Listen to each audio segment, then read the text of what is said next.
Et bonjour à tous et à toutes. Allez, aujourd'hui, on va vous présenter la Dodge Viper, ici présente dans une configuration que j'aime beaucoup, du rouge, des bandes noires, les jantes noires.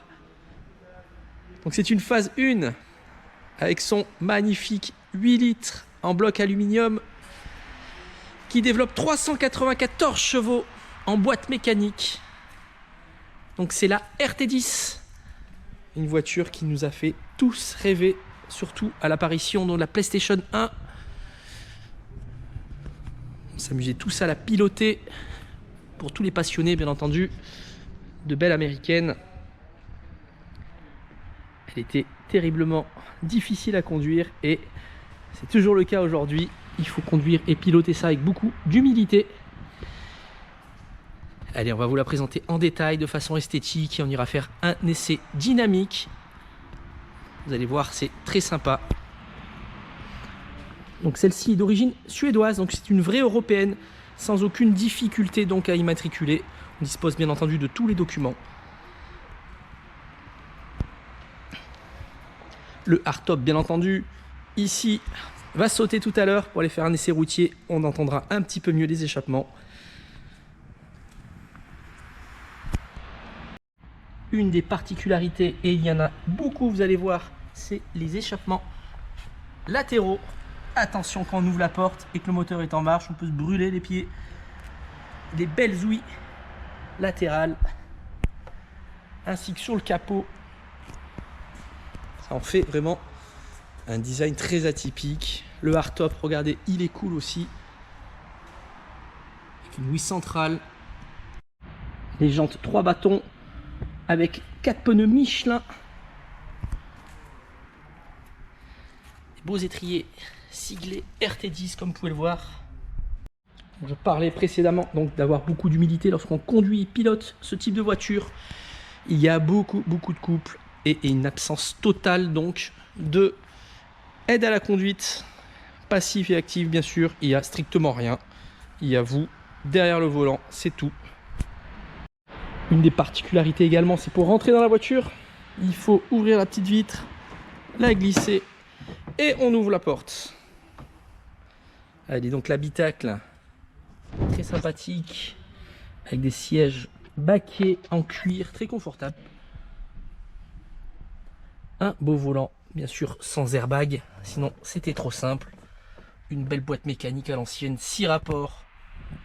Un gros tunnel central qui va vous séparer donc du passager. Une fois à l'intérieur, on se glisse bien entendu en faisant attention à l'échappement.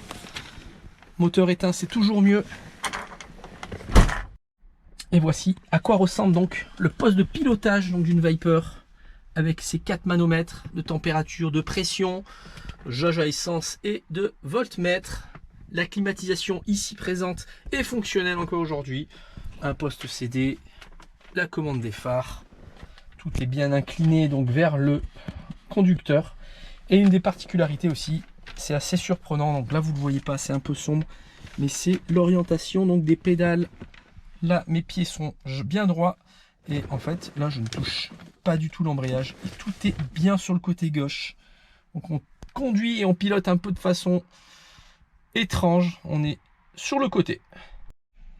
Vous trouverez également donc une sorte de poire ici pour gonfler le siège. C'est rigolo, à l'ancienne, dans les années 90, ça se faisait. Et sinon, allons écouter un peu le démarrage de la bête.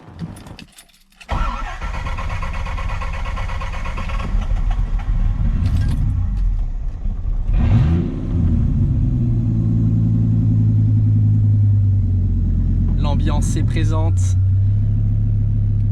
C'est génial à écouter.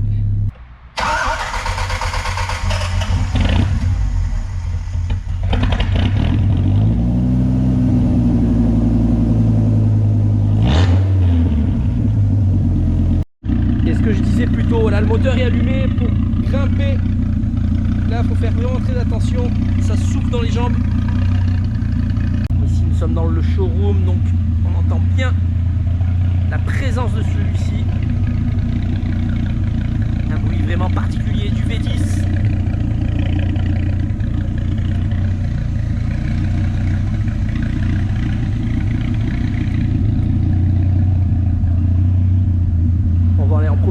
dans quelques minutes pour aller rouler à l'extérieur. Vous allez voir, c'est vraiment sympa. En attendant, on va passer sur le bloc avant.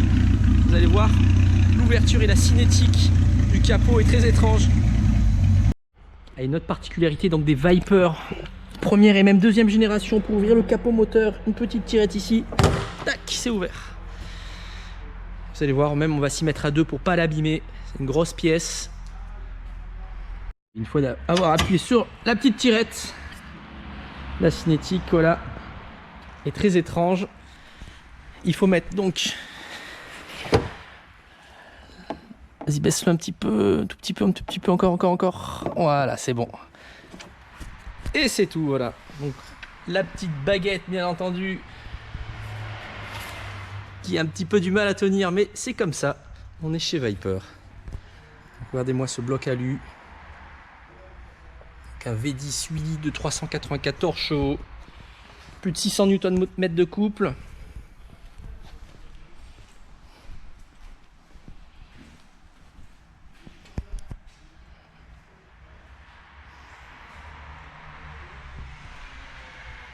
Allez, on va refermer tout ça.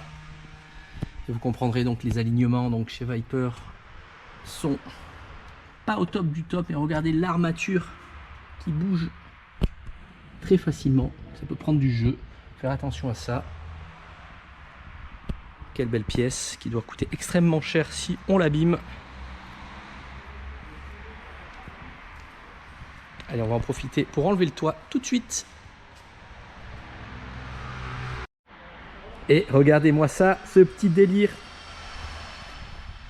Belle Dodge Viper, tout fait sens, cheveux au vent. On va aller s'amuser un petit peu tous ensemble. On va essayer de vous faire ressentir donc toute l'émotion qu'on peut avoir au volant de cette très belle auto. Allez, je vais m'équiper et on va partir. Allez, c'est parti. On part s'amuser un petit peu. Toujours beaucoup de difficultés à sortir ce type de monstre du local. Allez, c'est chose faite.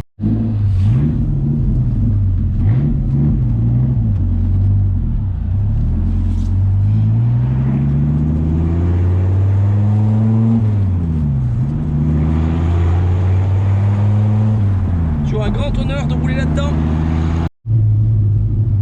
Ce qu'on peut voir au premier tour de roue, c'est que c'est une voiture qui semble pas très lourde. Sans doute sauvée par beaucoup de couples.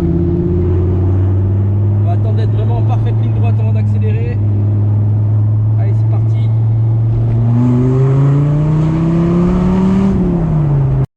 Allez, on va attendre une nouvelle fois d'être un peu tranquille sur la route, qu'il n'y ait pas grand monde, voire personne.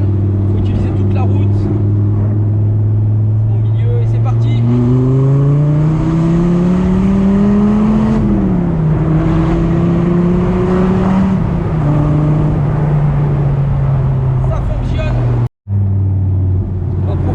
La caméra à l'extérieur, encore une seule.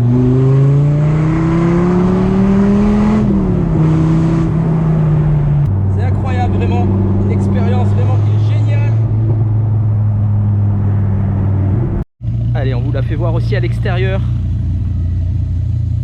C'est pas un joli temps aujourd'hui, il s'apprête à pleuvoir, donc on fait vite.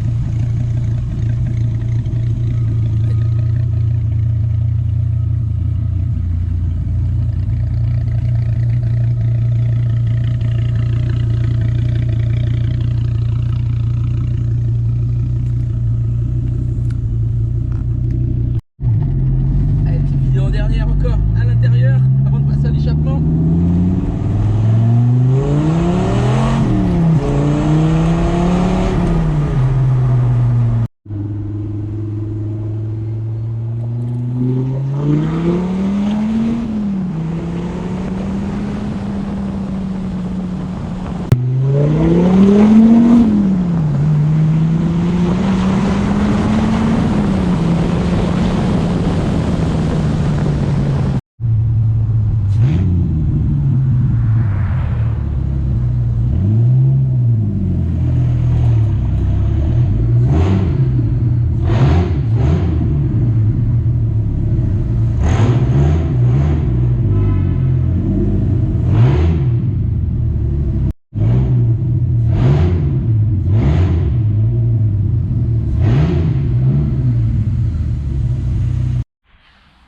Allez, on revient de l'essai donc de cette magnifique Viper. Donc phase 1, vraiment, après cet essai, quelques accélérations comme vous avez pu voir.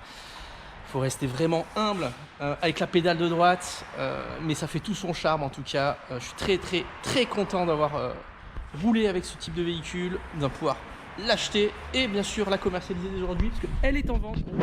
Elle a 94 000 km. C'est une européenne, donc elle ne vient pas des US, vraiment c'est très important. Ce que je peux vous dire, c'est qu'elle est dans un état vraiment très bon. On a tout le suivi de tous les contrôles techniques depuis sa date de mise en circulation. On a bien entendu le carnet d'entretien, des factures d'entretien. Elle va être entièrement révisée, bien entendu, avant remise des clés chez un spécialiste très proche de chez nous, qui est très connu, donc dans le 06. On va lui changer ses pneus, bien entendu, lui faire un petit detailing, bref, un objet de collection à avoir. Vraiment, je ne ferai que vous conseiller d'avoir et de posséder cette petite pépite. Allez, je vous souhaite une excellente journée et n'hésitez pas si vous avez des questions. Bonne journée à vous tous.